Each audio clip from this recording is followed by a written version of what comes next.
సంపద సృష్టి ఎలా చేస్తారు అనే క్వశ్చన్కి చంద్రబాబు బహుశా ఫస్ట్ టైం స్ట్రైట్ అవే అసలు తన మైండ్లో ఏముంది అనేది బయట పెట్టినట్టుగా ఉన్నారు. చంద్రబాబు చెప్పిన మాట చూస్తే అసలు అందులో ప్రాక్టికల్ రియాలిటీ ఎంత ఉందో అర్థమైపోతుంది. గరీబీ హఠావో లాంటి నినాదాలు ఈ దేశం విని 50 ఏళ్ళైనా కానీ ఇప్పటికీ పావర్టీ ఎరాడికేషన్ పాలసీలు ఒక పక్కన నడుస్తూ ఉన్నాయి. ఇలాంటి టైంలో చంద్రబాబు 3.5 ఏళ్లలో పావర్టీ లేని ఆంధ్రప్రదేశ్ చూస్తా అని ప్రకటించడం వెనుక అసలు లెక్కేంటి? బాబు చెప్తున్న ఈ P4 సంపద సృష్టి పావర్టీ ఎరాడికేషన్ మోడల్లో అసలు ప్రాక్టికాలిటీ ఎంతవరకు ఉంది, ఎలాంటి ఫలితాలు రావచ్చు, డీటెయిల్గా చూద్దాం. This is key talks.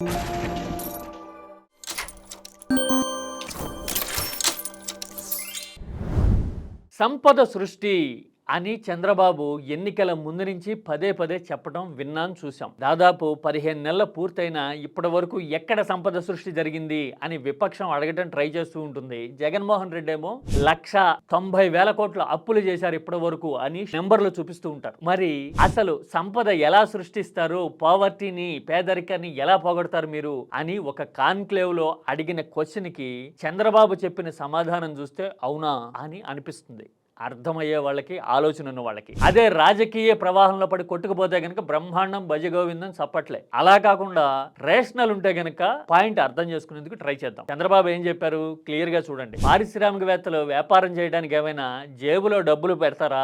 బ్యాంకుల నుంచే తీసుకొచ్చే కదా పెడతారు. ఆ బ్యాంకుల నుంచి తీసుకొచ్చి వ్యాపారం చేసి ఆ వ్యాపారంలో వచ్చిన డబ్బుతో కదా అప్పులు తీరుస్తారు. ఇది కూడా అలాంటిదే అని చంద్రబాబు కుండ బద్దలు కొట్టినట్టుగా క్లియర్ గా చెప్పేశారు. అంటే చంద్రబాబు చెప్పిన ఎగ్జాంపుల్ బట్టి చూస్తే అప్పులు తెచ్చి అప్పుల్నే పెట్టుబడిగా పెట్టి సంపద సృష్టిస్తాం అని కదా చెప్తున్నారు బై అండ్ లార్జ్. మరి అంతకు ముందున్న ప్రభుత్వం అప్పులు చేసేస్తోంది, శ్రీలంకగా మార్చేస్తోంది అని కదా మనం ప్రచారం చేసి అధికారంలోకి వచ్చాం.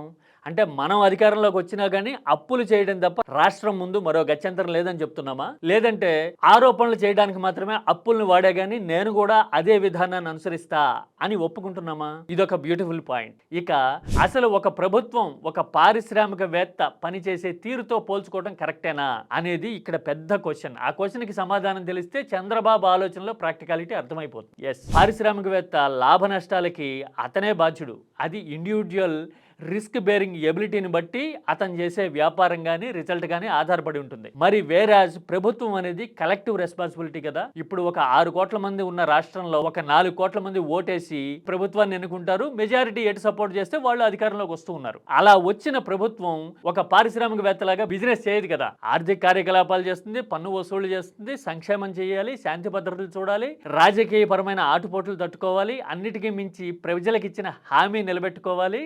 ఆ తర్వాత అన్నిటికీ మించి ఇన్ని చేసినా గానీ ఏపీ లాంటి ఫ్రస్ట్రేటెడ్ స్టేట్ లో ప్రజా వ్యతిరేకతని ఎదుర్కొనేందుకు సిద్ధం కావాలి 5 ఏళ్లకు ఒకసారి. అంటే ఇలాంటి 6, 7, 8 సవాళ్లు మన ముంగిట్లో ఉండగా ఓన్లీ సింగిల్ మైండెడ్ గా పనిచేసే పారిశ్రామికవేత్తతో మనం పోల్చుకుంటున్నాము అంటేనే మనం వాస్తవాలు మిస్ అవుతున్నామేమో అని అనిపిస్తుంది. పోనీ అలా కాదు పారిశ్రామికవేత్త మోడల్నే తీసుకున్నాము అని అనుకుంటే గనక ఈ ఏడాదిన్నర టు బి ప్రిసైజ్ ఈ 15 నెలల్లో ఎక్కడైనా ఇదిగో ఈ పునాది వేశాము, ఇదిగో ఇక్కడి నుంచి సంపద రాబోతోంది అని చెప్పడానికి ప్రాపర్ ఎగ్జాంపుల్స్ ఏమైనా ఉన్నాయా అనేది చెప్పగలిగితే గనక ఇంకా బాగుంటుందేమో. నాకు తెలిసైతే ఏపీలో ఇప్పటివరకు అలాంటిది ఏం జరిగినట్లేదు. ఇక ఆ తర్వాత పారిశ్రామికవేత్తల సహకారంతో వాళ్ళు దత్తత తీసుకుంటే P4 పేరుతో పేద కుటుంబాలని బంగారు కుటుంబాలుగా మారుస్తాము అని చెప్తున్నారు కదా. అది ఎంతవరకు ప్రాక్టికల్ వన్స్ ఫర్ ఆల్ చూద్దాం.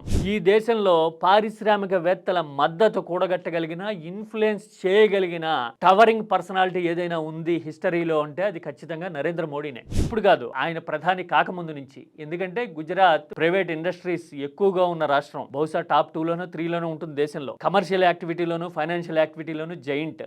అందుకోసమే ఆ పారిశ్రామికవేత్తల దన్ను తర్వాత ఫండ్ రైజింగ్ ఎబిలిటీ ఉండటం వల్లే 2013లో అద్వానీ లాంటి స్టార్ వాట్స్ని కాదని ఆయన బీజేపీ ప్రధాని అభ్యర్థి కాగలిగారు. మరి అలాంటి నరేంద్ర మోడీ ఆ గుజరాత్ మోడల్ను, ఆ ప్రైవేట్ ఇండస్ట్రీ మోడల్ను దేశమంతా ఎందుకు రిప్లికేట్ చేయలేకపోయారు కదా? పావర్టీ ఎరాడికేషన్ మొదట 5 ఏళ్లలోనో లేకపోతే ఆ తర్వాత 5 ఏళ్లలోనో ఈ 10 ఏళ్ల పరిపాలనా కాలంలో మోడీ ఎందుకు చేయలేకపోయారు దేశవ్యాప్తంగా? ఎందుకంటే ప్రభుత్వానికి చాలా రెస్పాన్సిబిలిటీస్ ఉంటాయి, రిసోర్సెస్ తక్కువ ఉంటాయి. ఎవరినైనా కంపెల్ చేసి CSR ఫండ్స్ నుంచో ఇంకో చోట నుంచో పారిశ్రామికవేత్తలు అయినా గానీ వాళ్ళతో ఖర్చు పెట్టగలిగిన దానికి కూడా కొన్ని లిమిటేషన్స్ ఉంటాయి. కోట్లాది వైట్ కార్డ్స్ ఉన్నప్పుడు పేదరికం అనేది దాదాపు 60% జనాభాలో ఉంది అని ప్రభుత్వ లెక్కలు చెప్తున్నప్పుడు 3.5 ఏళ్లలో పేదరికాన్ని పోగొడతానని చెప్పటమే ఒక ఆశ్చర్యకరమైన, వాస్తవ దూరమైన, దిగ్భ్రాంతికరమైన ప్రకటన అయితే, సంపద సృష్టి నా విధానం అని ప్రకటించడం వెనుక ఈ ట్రాక్ రికార్డ్స్ అన్ని చూసిన తర్వాత